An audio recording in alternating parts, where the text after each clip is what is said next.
Jadi kayak ya udahlah lu kalau mau kudeta ya kudeta aja, usaha sendiri aja, nggak usah ngajak-ngajak gua. General Fromm, commander of the Home Army, refused to activate Plan Valkyrie. Bom yang ditinggalin di tempat rapat tadi tuh sebenarnya beneran meledak. Tapi ternyata kita bahas cerita-cerita perang dunia lagi. Yang ini cukup banyak di request nih. Operation Valkyrie, salah satu operasi rahasia yang sempat bikin heboh dunia waktu zaman-zaman Perang Dunia II. Operasi yang dilakuin sama petinggi militer Jerman yang nargetin pemimpin mereka sendiri. Ya, lu pasti tahu lah ya siapa pemimpinnya ini. Iya, itu Om Kumis. Tapi kenapa mereka bisa berkhianat gini ya? Yaudah kalau gitu, ayo langsung aja kita bahas Operation Valkyrie, operasi kudeta rahasia pemimpin militer Jerman. Di Learning by Googling. Oke, buat tahu kenapa di Jerman sampai ada upaya buat ngegulingin Hitler, bahkan dari kalangan petinggi militernya sendiri, buat tahu itu kita harus balik dulu nih ke beberapa tahun sebelumnya. Tepatnya waktu Hitler baru kepilih jadi pemimpin. Jadi setelah Jerman, atau yang waktu itu namanya masih Republik Weimar, kalah di Perang Dunia Pertama, banyak rakyatnya yang ngerasa kalau Jerman ini udah gagal ngebangun stabilitas di negaranya. Nah, momentum ini dimanfaatin sama Hitler dan partainya, Nazi, buat narik simpati masyarakat. Dan singkat cerita, akhirnya Nazi ini berhasil dapat banyak suara di parlemen. Dan Hitler pun akhirnya naik tuh jadi pemimpin Jerman. Kalau menurut histori, sebenarnya waktu awal dia naik jadi pemimpin, itu tuh sebenarnya nggak semua orang suka sama dia. Orang-orang yang nggak suka, yang nggak setuju sama Hitler tuh tetap ada dan lumayan banyak. Khususnya dari kalangan keluarga bangsawan. Karena ya kayak yang kita tahu, setelah Nazi berkuasa, kekuasaan para bangsawan di Jerman tuh kan bisa dibilang makin lemah ya. Dan ngerinya, Nazi kan waktu itu tuh nerapin sistem kepemimpinan otoriter ya. Jadi misalnya ada orang yang Hitler nggak suka nih, langsung dibikin kelar itu orangnya. Jadi ya pada takut lah orang-orang di sini buat nyampein pendapat mereka yang nggak setuju sama cara pandang Hitler misalnya. Pada takut itu. Jadi ya emang sosok diktatornya inilah yang bikin orang-orang yang sebenarnya dari awal nggak setuju sama dia, akhirnya milih buat main aman aja. Jadi kayak kita sebenarnya nggak sepaham nih, tapi ya udahlah, iya aja udah daripada kelar kan. Iya aja pokoknya di depan, tapi di belakang. Sebagian orang yang nggak setuju sama Hitler ini nih malah jadi aktor utama perencanaan kudeta. Waduh, seru nih kayaknya. Hitler was seen by the people as a savior. He was seen by the people as a man who could save Germany. Nah, kalau ngomongin Operation Valkyrie ini, sebenarnya operasi ini tuh terdiri dari banyak banget skenario. Bahkan nih, kalau menurut Peter Hoffman, profesor sejarah di McGill University, dia bilang seenggaknya ada lebih dari 40 plot rencana di operasi kudeta rahasia ini. Dan rencana-rencana ini tuh terdiri dari pembunuhan Hitler, deklarasi kematian Hitler, penggantian pemimpin Jerman, sampai pelemahan partai Nazi dan perombakan di dalam tubuh militer Jerman. Dan uniknya di sini, ternyata operasi Valkyrie ini tuh ditandatanganin dan disetujuin sama Hitler sendiri. Lah, kok bisa gitu?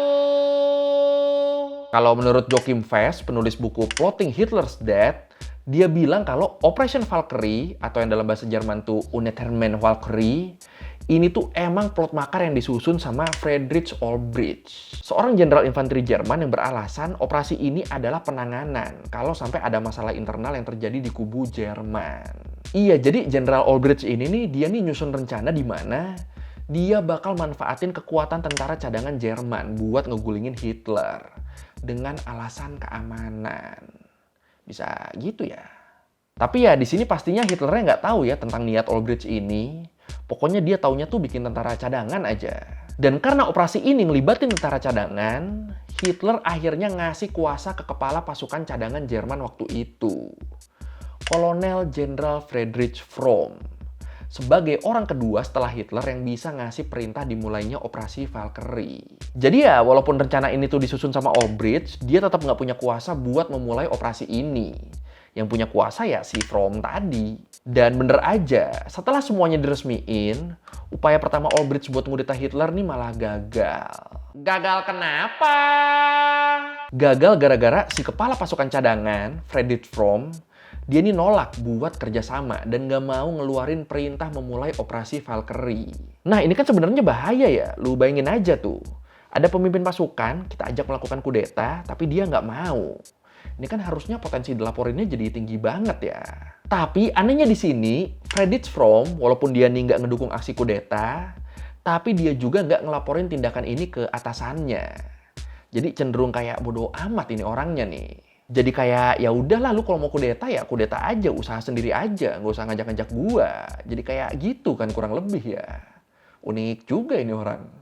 Dan setelah upaya kudeta pertamanya gagal, Jenderal Olbricht mulai bikin rencana lanjutan dari Operasi Valkyrie yang dikasih nama Operasi Valkyrie 2. Agak nggak kreatif ya nyari namanya ya.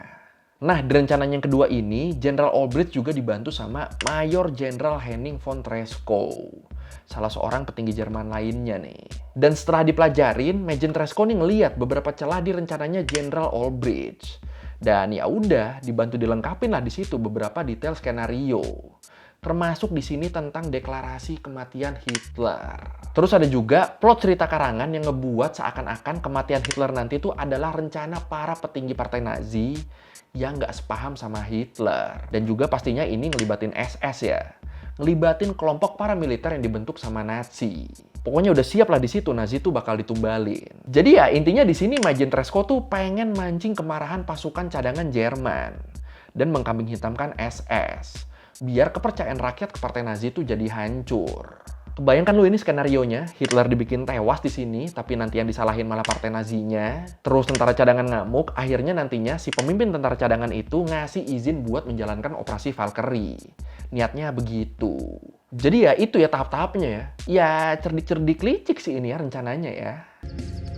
The Valkyrie plan's objective was to decapitate the German leadership, that not only Hitler, but also Himmler, head of the SS, and Hermann Göring, head of the Luftwaffe. Oh iya, terus juga masih menurut bukunya Joachim Fest, selama pembuatan rencana ini, Treschow tuh bahkan sampai dibantu sama istri dan sekretaris pribadinya. Dan ini juga yang bikin semua dokumen terkait operasi Valkyrie ini tuh nggak ketahuan sama pihak Nazi. Pokoknya dua wanita ini tuh, istri sama sekretarisnya tuh selalu disuruh pakai sarung tangan dalam ngejalanin aksinya. Biar sidik jari mereka tuh nggak pernah ditemuin. Dan bener aja loh, keterlibatan dua wanita ini tuh bener-bener nggak pernah tercium. Dan baru bener-bener ketahuannya tuh di tahun 2007. Setelah keterlibatan Majen Treschow diketahui dari dokumen lama yang disimpan Uni Soviet.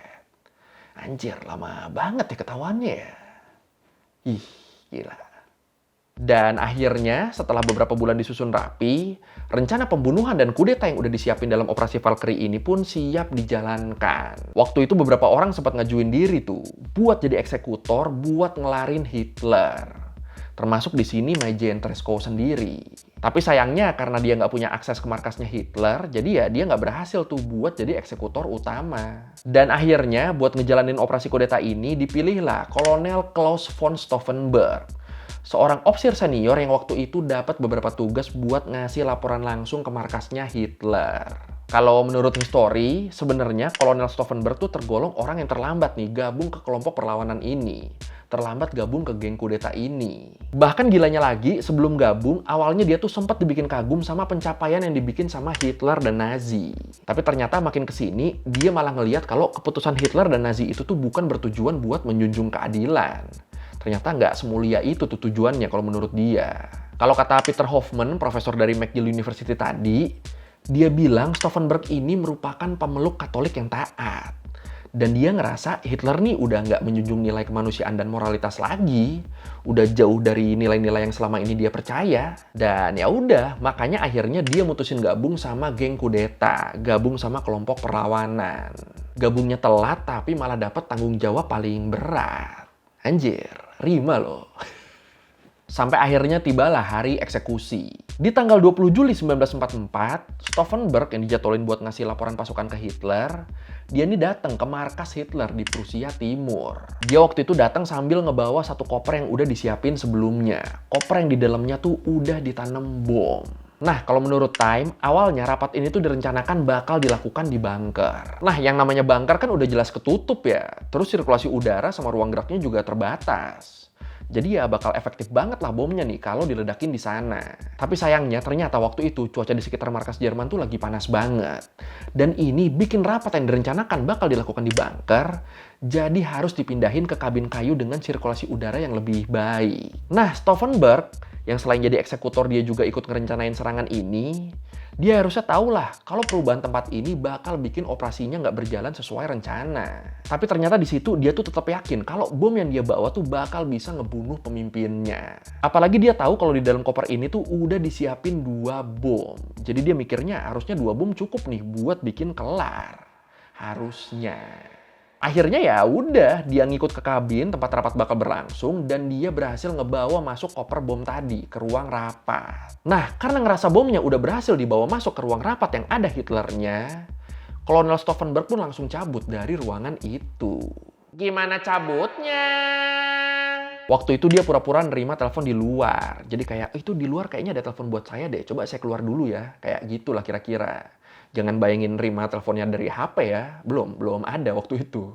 Ya pokoknya waktu cabut itu tuh Stauffenberg ini tuh percaya banget kalau ledakan bom yang dia tinggalin tuh bakal newasin semua orang yang ada di ruangan itu, termasuk pemimpinnya. Dan ya udah, Stauffenberg cabut dan dia langsung terbang ke Berlin buat ngelanjutin operasi Valkyrie yang udah mulai jalan. Pokoknya di otak dia tuh udah tuh tahap 1 selesai tuh, tahap ngebunuh Hitler selesai tuh. Will be swallowed by the enemy in less than a fortnight. And we run the risk of losing all the ground we have managed to gain in the last 3 years. General Funky, sir. He says it's urgent. Yes, General. This is Stauffenberg. Russian air activity has proven just as impregnable as their ground force. My Führer. Terus setelah sampai Berlin, Stauffenberg bareng sama beberapa konspirator geng kudeta mulai nyebarin berita kalau Hitler udah tewas. Jadi harapannya setelah isu kematian Hitler dari sebar, Friedrich Fromm, si kepala pasukan cadangan tadi tuh, jadi mau memulai operasi Valkyrie. Karena balik lagi, yang bisa memulai kan cuma Hitler sama dia ya. Tapi ternyata di sini, Fromm yang udah tahu rencana kudeta ini masih kekeh buat nolak bantuin kudeta. Jadi kesel lah geng kudeta di sini, sampai akhirnya mereka sempat nangkep Fromm dan berusaha ngegerakin pasukan perlawanan. Kayak, ayo dong suruh gerak dong mereka dong, suruh gerak dong kayak gitu. Tapi tetap di situ Fromm tetap nggak mau ngegerakin. Tapi berasa ini ya, berasa paniknya ya pasukan perlawanan di sini ya. Geng-geng kudeta udah mulai berasa panik nih. Terus nasib bomnya gimana? Nah ini nih, bom yang ditinggalin di tempat rapat tadi tuh sebenarnya beneran meledak. Tapi ternyata ledakannya tuh gagal ngebunuh Hitler. Kalau menurut histori, koper bom yang dibawa sama Kolonel Stauffenberg tadi itu ternyata sempat dipindahin sama salah satu opsir di ruangan itu. Dipindahin soalnya kopernya tuh dianggap ngalangin peta yang ada di meja. Dan akhirnya ketika bomnya meledak, ledakannya tuh cuma ngebunuh si opsir yang mindahin koper tadi. Ditambah ngelukain beberapa orang dan cuma bikin celana Hitler rusak. Iya, ngefek ke beliau ternyata cuma celananya doang.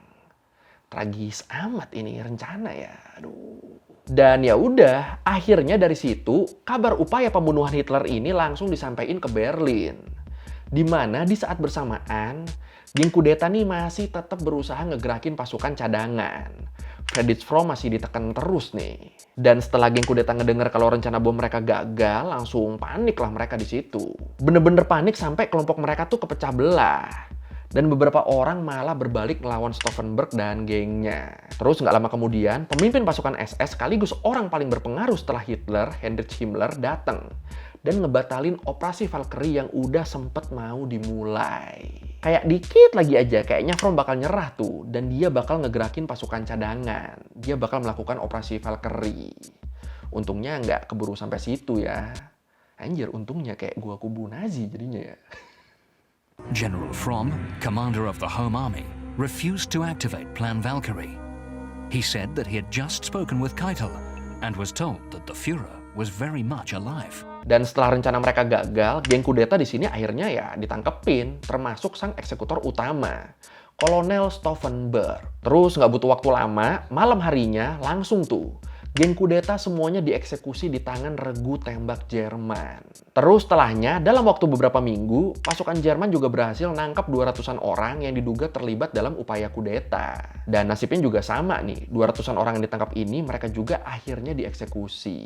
Cuma sebagian kecil banget dari geng kudeta yang bisa lolos dan bertahan hidup. Tapi ya, walaupun lolos, selama bertahun-tahun, orang-orang ini tuh selalu dicap sebagai pemberontak dan penjahat sama mayoritas penduduk Jerman. Sampai akhirnya makin kesini, pandangan masyarakat terhadap orang-orang yang terlibat di upaya kudeta 20 Juli 1944 ini tuh mulai berubah. Mereka yang awalnya dicap sebagai pengkhianat, makin kesini tuh malah makin dianggap sebagai pahlawan. Pahlawan yang berani ngelawan kekejaman Hitler dan Nazi. Bahkan nih, kalau menurut histori, sejak tahun 2002, rekrutan militer Jerman tuh bakal ngejalanin upacara sumpah setia di tanggal 20 Juli. Sebagai bentuk penghargaan ke Kolonel Stauffenberg dan kawan-kawannya. Wah, jadi bener-bener dianggap pahlawan berarti sekarang ya. Tapi kalau menurut lu sendiri gimana nih? Apakah geng kudeta ini tuh lebih cocok jadi penjahat atau pahlawan buat Jerman? Silahkan komen. To underline that tradition, the 20th of July is now a date when German army recruits swear their oath of allegiance to serve their country, but also to put their conscience above mere obedience to orders. Oke, sekian Remeng Gue kali ini tentang Operation Valkyrie. Operasi ngebunuh dan ngekudeta Hitler oleh para petinggi militernya sendiri. Tapi kasihan ya, operasi udah sematang itu disiapin selama itu, akhirnya cuma ngerusak celananya Hitler doang loh. Masih kepikiran gue di bagian situ. Kalau lo merevisi kali gue udah salah, atau lo mau nanya, atau lo mau nambahin yang ada di video, bisa lo tulis di komen, kita diskusi kayak biasa. Sekali lagi, thank you udah nonton, jangan lupa like, comment, subscribe. Bye!